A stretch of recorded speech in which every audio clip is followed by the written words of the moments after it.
adecuado desempeño de los materiales plásticos, tanto como materia prima, como en proceso y en producto terminado.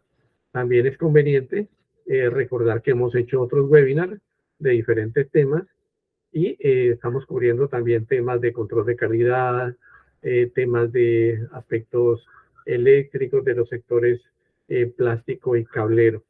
El próximo 23 tenemos el webinar relacionado con el reglamento RETI. Entonces, dicho esto, pasamos a nuestra presentación. Por favor, me confirma si la puede ver adecuadamente.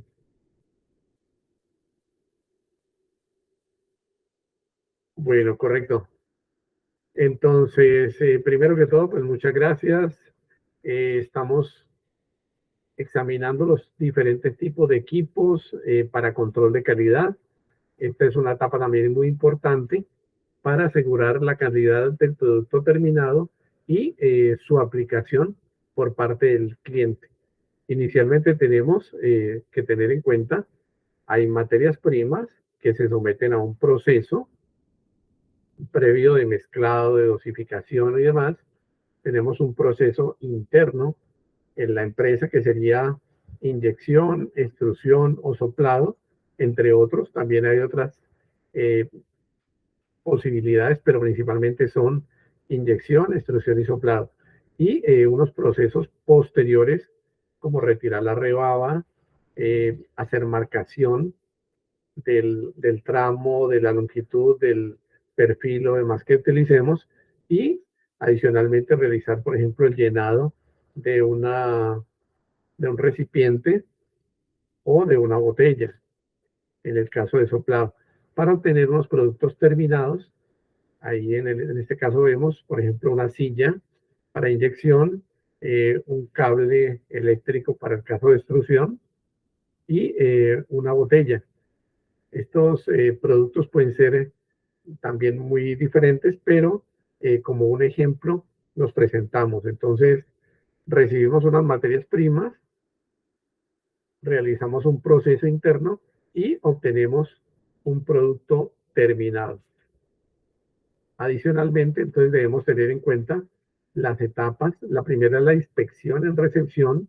Esta etapa, aunque normalmente se considera que el material que ingresa debe cumplir todas las características, la recomendación es hacer unas pruebas de caracterización rápida en la recepción para evitar que se presenten problemas posteriores de calidad en proceso. Algunas características generales de las materias primas aplicables a los procesos que ya hemos mencionado serían la densidad, la humedad, el color, el peso, la fluidez. Y adicionalmente características especiales dependiendo del tipo de producto y proceso que vamos a tener, en los cuales están pruebas dimensionales, visuales, propiedades mecánicas, propiedades térmicas, eléctricas, químicas y adicionalmente requisitos especiales. Todo eso debemos tenerlo en cuenta para poder tener una adecuada inspección en recepción. Un comentario adicional. Cuando aprobamos las materias primas y no las probamos y no tenemos un seguimiento establecido o aprobamos las materias primas para que se evalúen en proceso directamente, estamos corriendo un riesgo de calidad porque no sabemos si en algún momento la inspección en recepción puede ser un filtro para evitar problemas posteriores. Y obviamente los costos de la falla se pueden detectar y hay que analizarlos ya en proceso. También debemos tener en cuenta que hay unas normas que se requieren para la recepción de los materiales basados en la norma en la cual está desarrollado la materia prima, como son la STM, la norma DIN de Alemania, la norma SICONTEC de Colombia, la BSI o la British Standard, AENOR de España y las GB que corresponden a China. Es conveniente tener en cuenta que este tipo de normas se van a ver cada vez más porque tenemos cada vez materias primas que vienen directamente desde China y adicionalmente que van a tener efecto en la calidad del producto. Existen diferentes tipos de calidad y lo más conveniente es considerar los requisitos y la metodología de prueba de acuerdo con cada una de las normas para telas no tejidas. Bueno, pues normalmente depende, o sea, si es un proceso eh, textil aplicable a la industria de plásticos, normalmente este tipo de telas hay que mirar cuál es hablamos del gramaje, los gramos por metro cuadrado, si deben absorber humedad o no, cuál es la velocidad de absorción y adicionalmente cuáles son las características mecánicas que deben cumplir. Si estos requisitos básicos de la ficha técnica y de la especificación de materiales están claros, pues vamos a poder hacer ese filtro y mirar y comparar, por ejemplo, una referencia de esta tela no tejida que venga de Estados Unidos o Europa o el requisito comparativo de China. Entonces, por eso mencionaba la importancia de tener la misma metodología de prueba, se llame ACTM, se llame norma GB o normas DIN o normas SAE o la que corresponda para que podamos tener la misma metodología y comparar si cumple los requisitos. En este caso, pues serían algunas de las características a medir.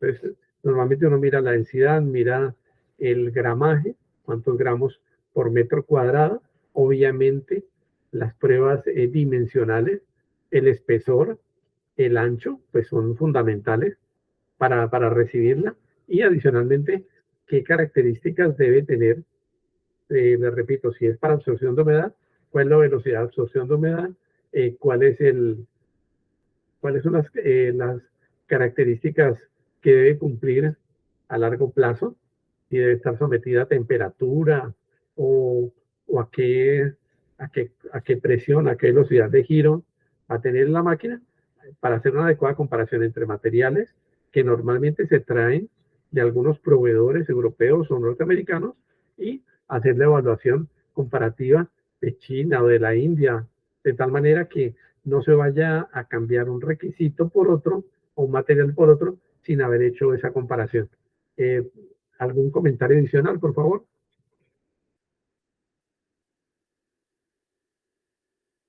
Bueno, perfecto. Igual vamos desarrollando el tema. Ahora estamos iniciándolo y bueno, esperamos que podamos dar la respuesta adecuada para esas inquietudes. En características generales mencionábamos, tenemos la densidad, entonces un equipo eh, adecuado, obviamente la balanza para medición de densidad. Anteriormente se tomaba el criterio pues de desplazamiento del líquido, según Arquímedes, pero pues se presentaban diferencias de lectura, había que hacer unas mediciones muy grandes para que el volumen desplazado fuera significativo.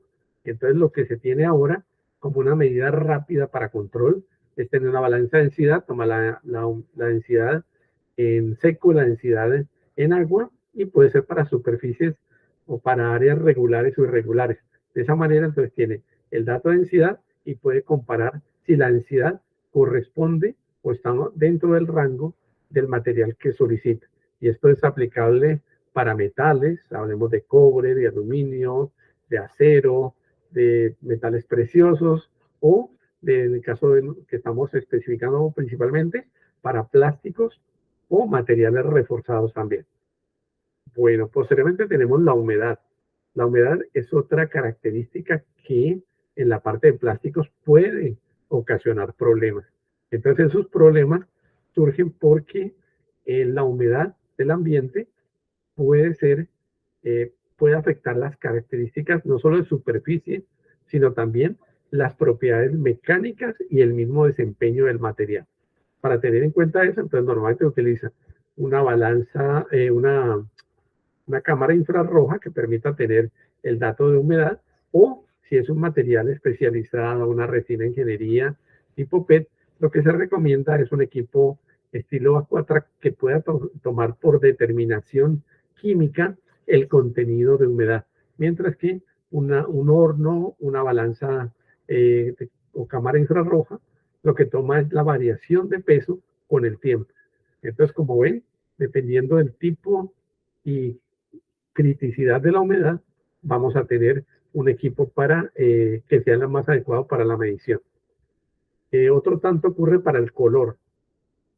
Normalmente no es fácil entender el tema del color porque tenemos una gama bastante grande en tonalidad de color. O sea, si usted pide un blanco o un negro, normalmente es más fácil asociarlo en una escala LAB tridimensional, pero cuando tenemos, por ejemplo, un rojo, un verde, un azul o un amarillo, hay una amplia gama de valores LAB que pueden cumplir ese requisito.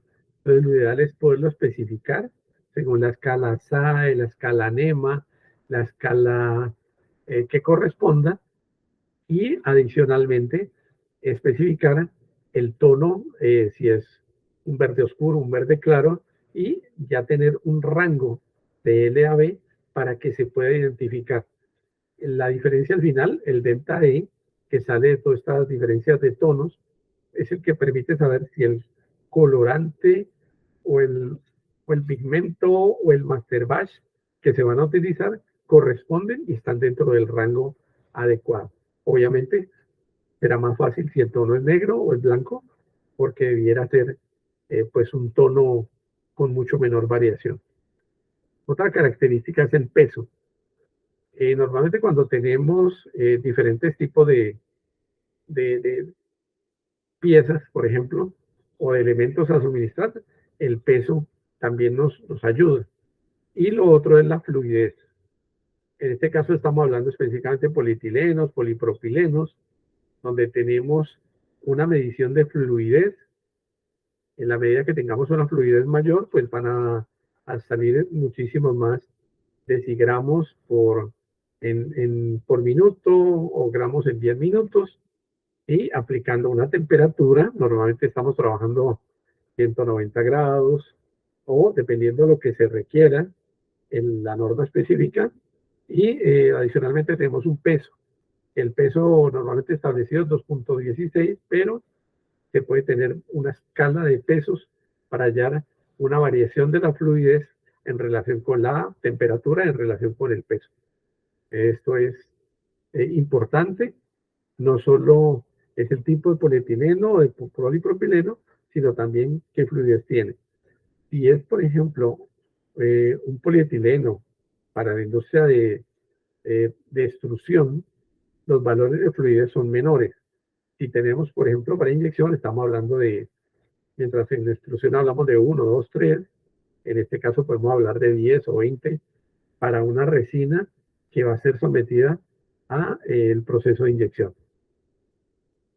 Entonces, por eso es conveniente tener todo este tipo de cosas, no solo la ficha técnica del material que se va a usar, sino también una especificación que permite conocer los rangos de aceptación o rechazo, y adicionalmente tener en cuenta otras características. Aquí vemos entonces características visuales. Aquí, aunque aparentemente los dos vehículos son rojos, el tono de cada uno cambia, y ese tono también depende de la luz incidente. Entonces, la metodología es utilizar un tipo de luz que sea el mismo, digamos, en luz día. Cuando tenemos una medición en la noche, el valor de LAB es distinto. Cuando tenemos variaciones, el resultado es distinto, y se debe a esta variación de iluminación y la variación del espectro del color.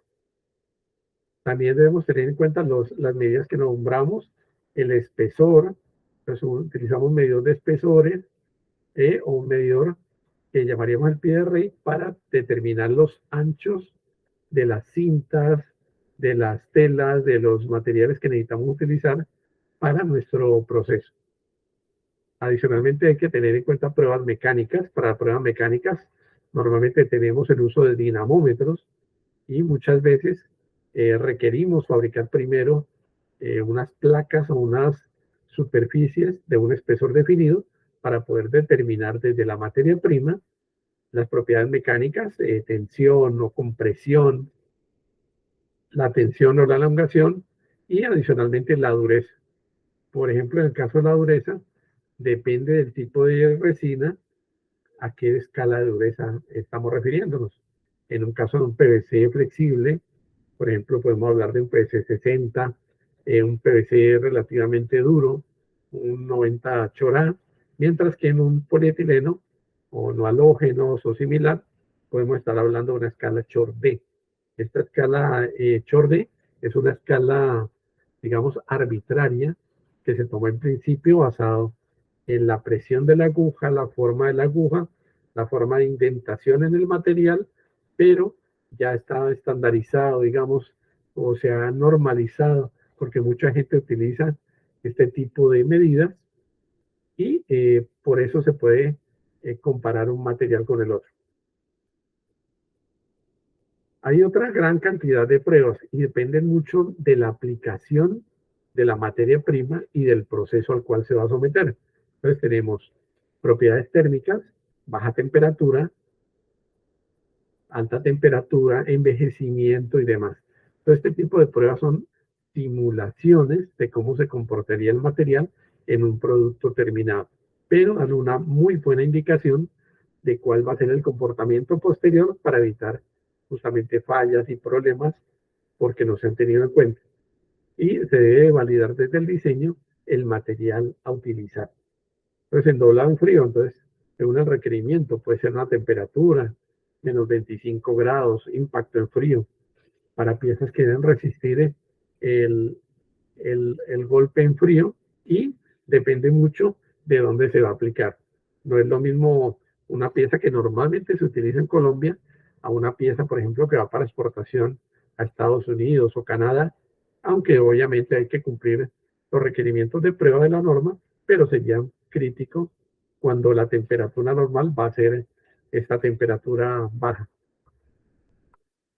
También tenemos alta temperatura, en las cuales tenemos otras pruebas como el choque térmico, para ver si el material se agrieta o no se agrieta, una deformación, en la medida que colocamos un peso y el material se deforma, puede verse afectado el tubo, la manguera, el cable, el perfil, por ejemplo, si el material utilizado no tiene el comportamiento adecuado ante la deformación.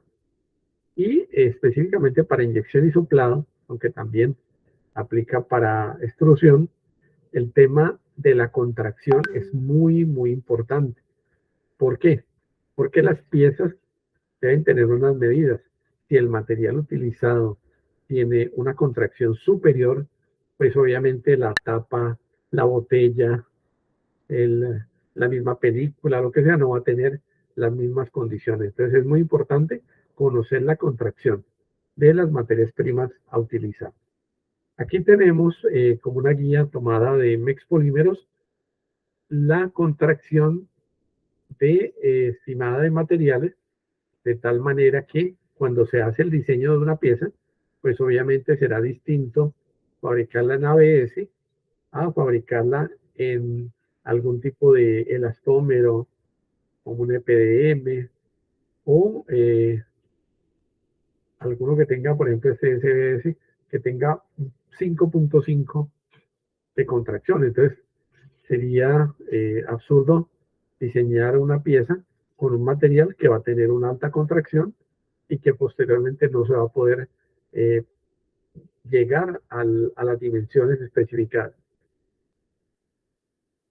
También hay pruebas eléctricas específicamente para materiales plásticos que van a estar sometidos a condiciones de uso eléctrico. Entonces tenemos para ella, por ejemplo, un equipo de resistividad volumétrica en el cual podemos ver que si tiene en general una medida para una placa de 1 por 10 a la 12 en adelante, el material puede considerarse aislante. Mientras mayor resistividad volumétrica tenga, va a ser mejor aislante. Y en el caso de conductor o semiconductor, los valores deben ser supremamente bajos. Aquí tenemos el ejemplo de 1000 o menos. El material es conductor, depende de lo que necesitemos. En algunos casos el material debe ser aislante y en otros conductor. También hay otras pruebas muy interesantes. Como ven, es una amplia gama y hay que tener en cuenta todo este tipo de pruebas para garantizar que el producto va a salir bien y va a ser funcional en el largo plazo. Entonces tenemos resistencia a aceites, a gasolina, a solventes, agua con jabón.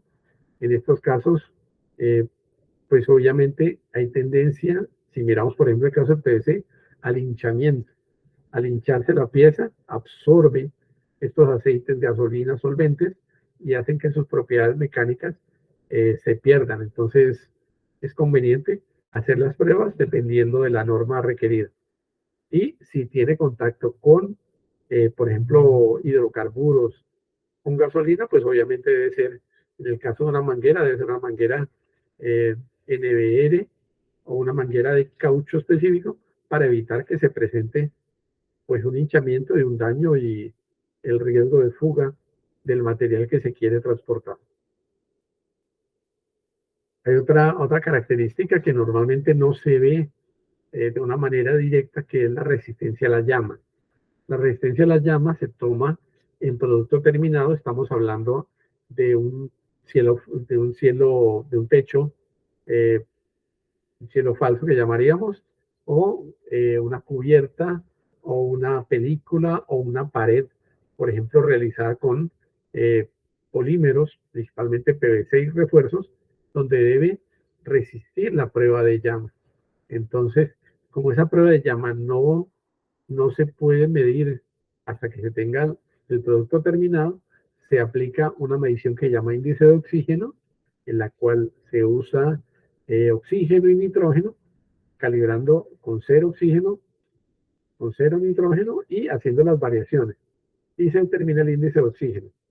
Una comparación sencilla sería, mientras para un polietileno con retardante o un PVC, un valor normal puede estar alrededor de 25, 28, 30. En el caso de un papel o un polietileno sin ningún tipo de aditivo, puede estar alrededor de 21 a 23. Quiere decir que es más fácil que se queme y que propague la llama. Entonces, hay que tenerlo en cuenta y por ello una indicación es, ustedes ven las viviendas, normalmente los aislamientos, los conductores de los cables son en PVC o materiales similares y no en polietileno porque podría propagar la llama. La resistencia a la luz solar. La resistencia a la luz solar afecta las piezas y es muy importante tener en cuenta que con el tiempo estas piezas van a presentar cambio de color, van a presentar degradación y pérdida de propiedades mecánicas. Entonces, cuando le piden eh, una superficie a la luz solar, pues obviamente es muy exigente. Lo que se recomienda es utilizar unos aditivos, utilizar unos colorantes o unos refuerzos para el polímero y la medición se hace a través de un equipo que se llamaría un medidor QV o de xenón. Normalmente los QV se utilizan más, pues porque tiene un costo menor y hay alguna relación entre la medición a la luz solar y con el tiempo y la pieza que se está fabricando como materia prima.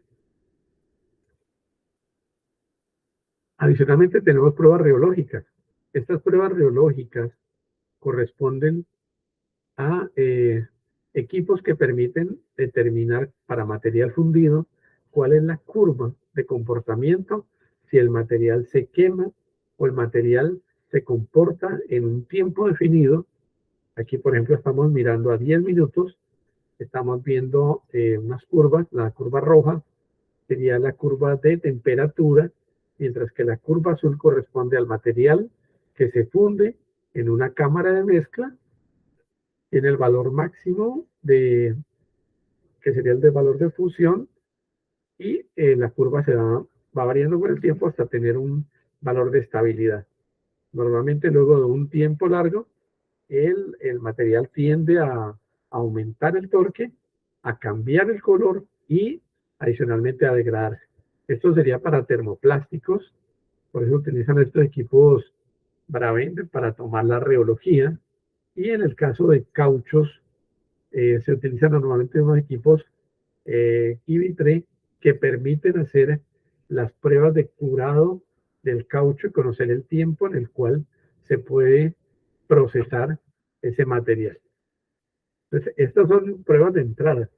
No quiere decir que el fabricante de unas piezas deba tener un equipo duplicado de fabricación del proveedor, pero sí que tenga unas características que le permitan medir las condiciones críticas y evitar fallos posteriores.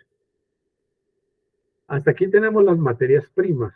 Ahora pasemos a pruebas en proceso como parte del control de calidad. Entonces estamos hablando, por una parte, diferentes procesos en plásticos. Principalmente hablamos de extrusión, eh, inyección y soplado, mientras que entre muchos otros. Y adicionalmente, materias primas, proceso y producto terminado como etapas de medición de control de calidad. Hay una que se habla de autocontrol que puede ser realizada por el operario o que puede ser realizada por un supervisor o por un laboratorio de control donde puedan evaluar que las piezas y lo que se está fabricando en el proceso tiene las características adecuadas de acuerdo a un tipo de muestreo. El muestreo lo define cada empresa para asegurar que su lote de control está funcionando adecuadamente. Pues tenemos mediciones de espesor, mediciones de diámetro, mediciones de longitud. En el caso, por ejemplo, de tapas, ya hablamos de la contracción, ya hablamos de la importancia de la medición, que se ajuste tanto la botella como la tapa y así en los diferentes casos. En caso de películas, cables, mangueras o demás, sería la medición de los espesores, la medición de los anchos y que no exista una variabilidad o que no se diga que la pieza está, digamos, descentrada. Para ese tipo de cosas se utilizan unos equipos que se llaman los proyectores de perfiles, que permiten cortar una pieza, una parte fina de la pieza, colocarla y hacer las mediciones para asegurarse que todo está bajo control. Adicionalmente tenemos entonces eh, pruebas visuales también, en las cuales podemos ver fallas, ojos de pescado, humedad, puntos negros, y estas pruebas obviamente se hacen tomando en línea, las puede tomar el operario o quien está manejando la máquina para ver si es uno de estos casos. Por ejemplo, es grave porque se presenta efecto de la humedad. Entonces, o la materia prima llegó con humedad o no se almacenó adecuadamente. Se recomienda para materiales que sean muy sensibles solo destaparlos cuando se van a usar y utilizar películas o recipientes de aluminio, bolsas de aluminio donde se puede cerrar y evitar la presencia posterior de humedad porque puede afectar el resto del recipiente o del saco o de la caja. En producto terminado, pues en producto terminado también esta característica, la densidad, es importante. Decíamos, si la densidad inicial ya la tomé de la materia prima, ¿por qué debo tomarla al final? Bueno, hay consideraciones que son, primero que todo, si la materia prima, tomemos un ejemplo, un polietileno, agregó un colorante, pues ya le dio un tono, por ejemplo, aquí como una tapa, le dio un tono, y ese tono, pues, va a depender de la cantidad de colorante usado, va a depender de la resina, y al final, para conocer el consumo, normalmente hay un número de tapas o de recipientes o de piezas o de metros que se van a obtener con una cantidad de materia prima. Entonces, debemos conocer la densidad y mucho más si se utiliza material reciclado. Recuerden que material reciclado es, es un material que puede estar desde que esté en condiciones de limpieza, que haya sido picado, que corresponda en general al mismo lote puede ser utilizado en algún porcentaje para evitar el desperdicio y evitar también pues que se afecte el ambiente porque se lance o se despache como basura. Eso no es lo adecuado. Adicionalmente, la humedad. Si el producto tiene humedad, hay que hacer un tratamiento, mirar cómo retirarle la humedad o cómo parar e inmediatamente solucionar en el proceso, aumentando la temperatura, aumentando el tiempo o haciendo un precalentamiento de la materia prima en, antes de utilizar un proceso. El color, obviamente, lo veíamos, el peso, cuánto peso por metro. Si el diseño nos habla de 10 metros, 10 kilos por metro y tenemos 8 o 12, pues debemos ajustarlo para que corresponda al valor de diseño porque también va a afectar no solo la calidad, el espesor, sino también el costo y la fluidez de la mezcla. En ese caso hablamos más que todo cuando tenemos diferentes aditivos, pues cuál es la fluidez de la mezcla, cómo se comporta al final. También tenemos características visuales, mecánicas, térmicas, químicas, eléctricas y especiales. Estas especiales son muy importantes dependiendo de la norma y dependiendo del producto a fabricar. Entonces aquí veíamos producto terminado, bueno, la balanza para la humedad. En la humedad pues hablamos otra vez de la cámara infrarroja, que es un compuesto, si se fabrica al final una pieza, validar que no se tiene la humedad, o un equipo de medición de humedad eh, para casos pues, de materiales muy sensibles a la humedad. El tema del color, otra vez se recomienda un equipo para medición de color, LAB, o en escala comparativa, el peso por pieza o por metro, pues eso lo vemos más que todo eh, por metro sería, por ejemplo, para películas, para cables, mangueras, perfiles, tubos. En el caso por pieza, hablaríamos, por ejemplo, para piezas inyectadas, el número de cuánto pesa cada pieza y en general si la pieza está dentro del rango y si cumple las características. La fluidez de la mezcla, bueno, si ya el producto está con las condiciones adecuadas, pues todo va a estar garantizado. Y las propiedades de procesamiento. Normalmente se recomienda un equipo INTIPOL, para este caso de polietilenos, polipropilenos, materiales mezclados, que pueda tener eh, una medición indirecta del índice de fluidez a través de datos que se carguen y adicionalmente que permita evaluar, validar si lo que estoy cargando es polietileno, polipropileno, si están mezclas, si son materiales vírgenes o reciclados, para evitar obviamente que la mezcla sea inadecuada o que no el procesamiento no sea adecuado. El producto terminado, bueno, vuelve la medición del color, ya lo hablábamos, en mediciones dimensionales, entonces así como podemos utilizar un PRI, medidor de espesor, vemos que para mediciones o piezas complejas, lo que se recomienda es una medición de espesores o de anchos, utilizando un proyector de perfiles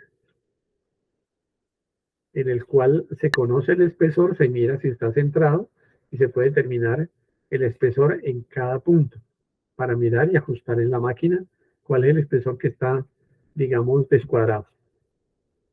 En pruebas mecánicas, bueno, ya hablamos de la tensión, la elongación, la dureza de la pieza. Si hablamos, por ejemplo, en calzado, debemos tener una dureza específica.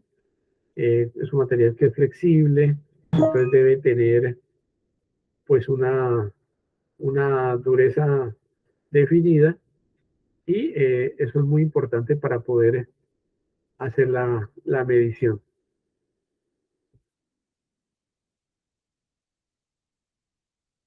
Adicionalmente, hay otras pruebas que serían térmicas.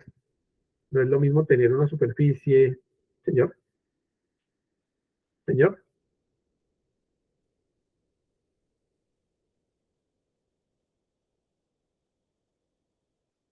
para medir el espesor.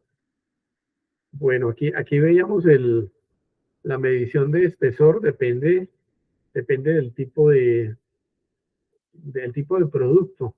Si hablamos, por ejemplo, de una película, normalmente un medidor de espesores, si es el caso de anchos o cosas así similares, pues hablamos de un pie de rey.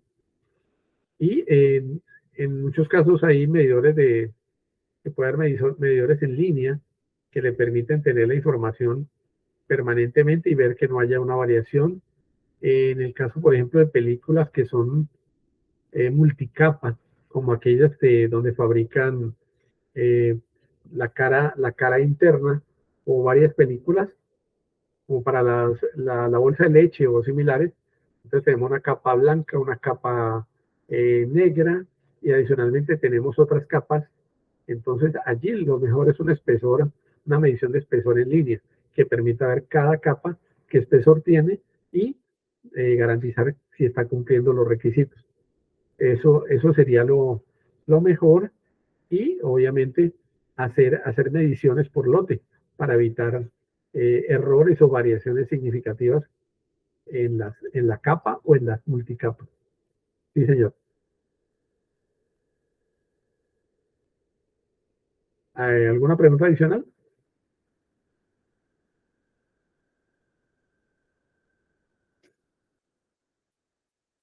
Bueno, perfecto. Muchas gracias, muy amable.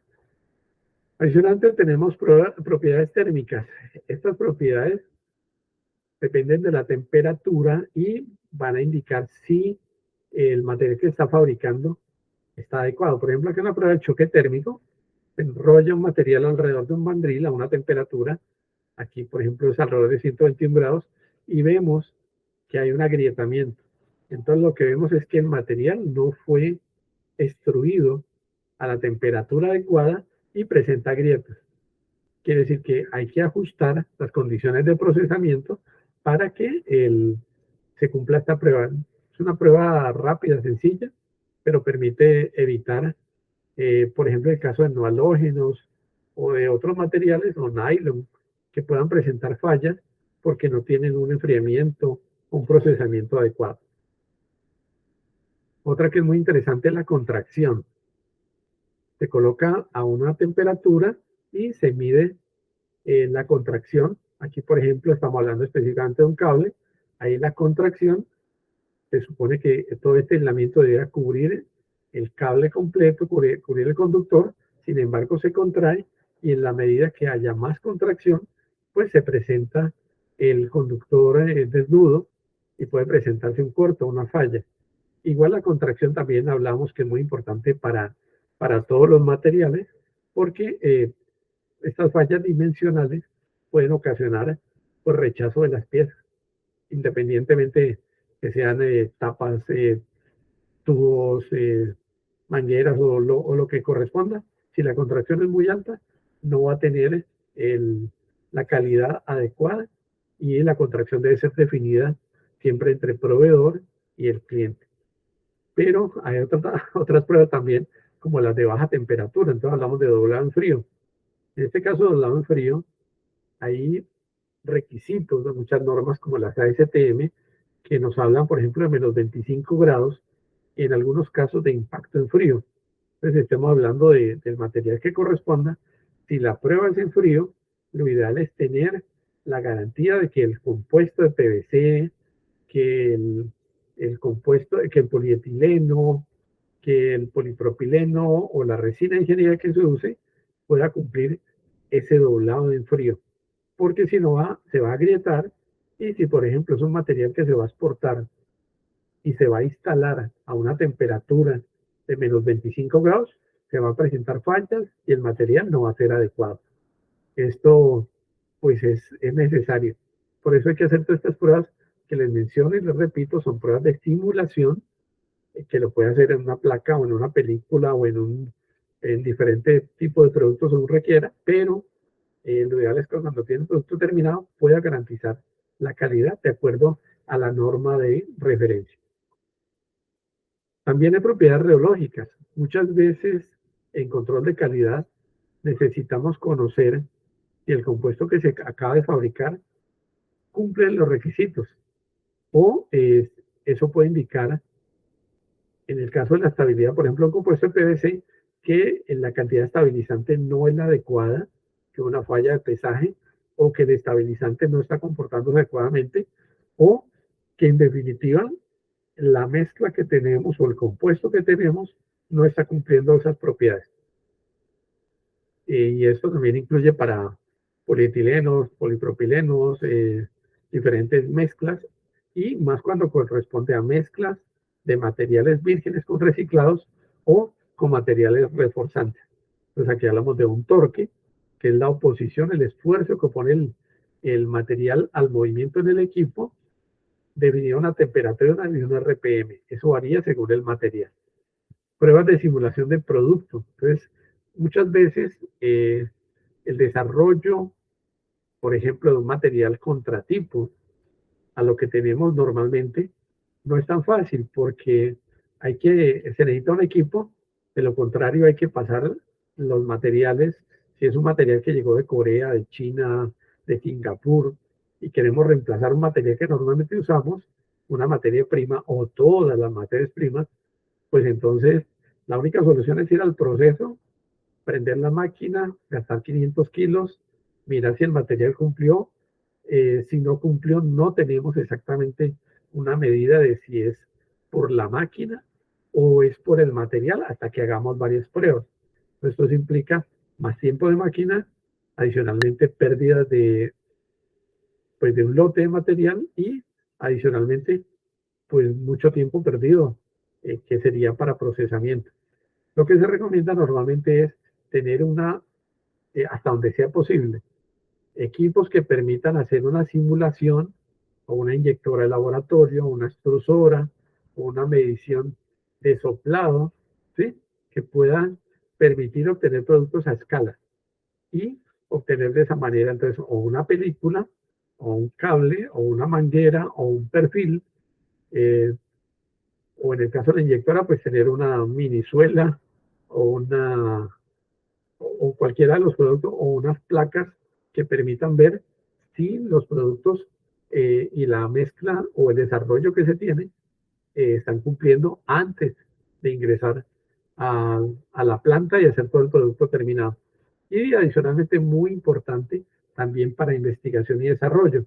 En investigación y desarrollo se necesita muchas veces un producto determinado especial o hacer optimización de costo, de materiales, cambiar las proporciones y en esa medida que se tenga una máquina de laboratorio que pueda ser eh, también de planta piloto, puede variar las proporciones, los aditivos, las temperaturas, los perfiles y encontrar cuál es la mezcla óptima en calidad y en costo. Entonces, todo este tipo de cosas también es conveniente tenerlo en cuenta como un proceso adicional al control de calidad y le permite a la empresa manejar unas características que son un conocimiento adicional, un, un desarrollo y una optimización del uso de productos. También tenemos propiedades eléctricas.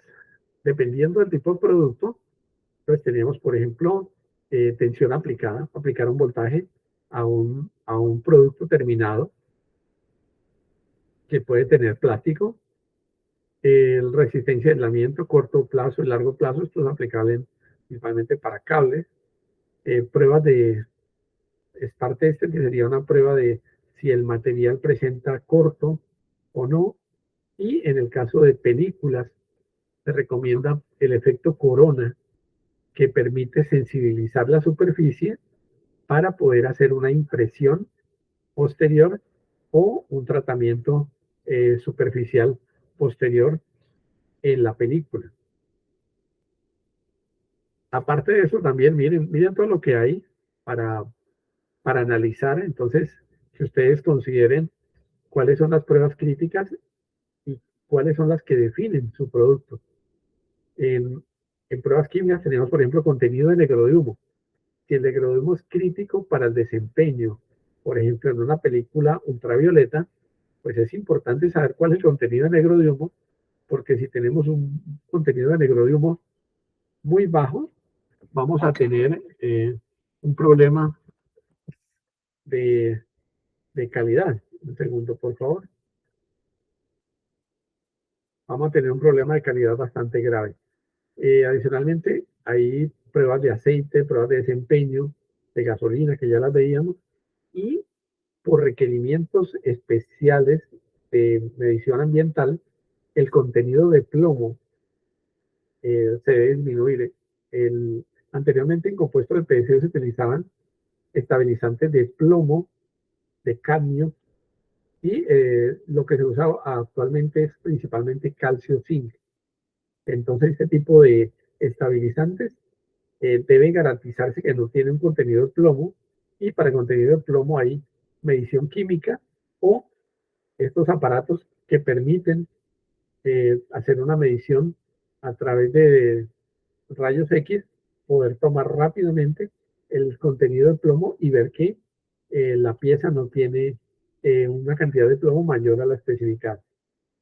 Ya para eh, mediciones mucho más detalladas, pues obviamente hay que utilizar equipos especializados que permitan encontrar el peso molecular, la distribución del peso molecular y cuáles son las características, el valor K o la medición equivalente que permita ver el número de unidades repetitivas del peso molecular. Obviamente, a mayor cantidad de unidades repetitivas, tenemos mayor peso molecular. Entonces, en un caso, por ejemplo, hablamos de una cera que tiene un peso molecular bajo, en un caso hablamos de un polietileno y en otro caso hablamos de un polietileno de alto peso molecular. Hablamos de diferentes pesos moleculares dependiendo de la aplicación. Mira otra característica bien interesante que debemos tener en cuenta al fabricar la pieza, la reciclabilidad. Esta reciclabilidad, pues tenemos aquí 7 escalas: el polietileno tertalato, polietileno de alta densidad, el PVC, polietileno de baja, policropileno, poliestireno y otros. Pues hay otra gama de materiales que debemos tener en cuenta, y es conveniente hacer la separación de cada material desde la fuente. Obviamente no revolver todos estos. Si se fabrica al principio, se hace la purga, separarla, lo posible picarla y evitar que se contamine para poderla utilizar de nuevo como un porcentaje del producto total. En las pruebas también hablamos de resistencia a la llama. Entonces se utiliza un mechero, se hace la prueba de llama, vertical, horizontal, y adicionalmente se tienen en cuenta las normas IEEE, las normas DIN, las normas STM, que correspondan para que se pueda demostrar que no se propaga la llama. Este tema es no solo un requisito adicional, sino de seguridad. Imagínense ustedes una casa que se haga o una pared que se haga con un material retardante a la llama, y si el material retardante propaga la llama, pues va a ocasionar no solo el daño de la pieza, sino adicionalmente la propagación de la llama y el riesgo justamente de eh, generar un incendio en toda la instalación. En este caso de la llama, pues hablamos de materiales recargados. Normalmente el PVC tiene retardancia a la llama, pero se utilizan unos retardantes específicos para aumentar la capacidad de resistencia a la llama. Hablamos de no halógenos, que no generan gases ácidos, o también pues otra gama de mezclas de materiales, tratando de reducir obviamente todos los casos estos materiales que pueden ser agresivos para el ambiente y para las personas. También hay pruebas como el coeficiente de fricción que determinan la posibilidad de desplazar una película con otra. Esto se utiliza pues a través de un dinamómetro y se hace la medición del coeficiente de fricción. Para una película es crítico este coeficiente de fricción, y es conveniente tener en cuenta cuál es el requisito esperado por el cliente. Aparte de eso, tenemos entonces el rotulado. Aquí vemos, por ejemplo, si es una película flexible, pues que tenga un recubrimiento, pues aquí vemos que es lo utilizado normalmente para alimentos y diferentes empaques, una termoencogible como en una botella. En las tapas, por ejemplo, la marcación, en rotulado de cables, mangueras, adicionalmente en perfiles y demás, colocar la marca, el fabricante, el tipo de producto y demás. Entonces, este tipo de cosas son muy importantes y hacer el adecuado seguimiento del rotulado. Obviamente, mirar si el color coincide, si las letras coinciden, si el material realmente se recoge sobre la botella y si los avisos son legibles, si el tipo de tinta es adecuado. Por ejemplo, aquí amarillo sobre rojo se puede ver, o blanco sobre negro o gris. Es, es fácil de ver, mientras que, por ejemplo, para un cable amarillo, lo ideal es una marcación en, en negro. Entonces, hasta aquí tenemos nuestra charla de hoy.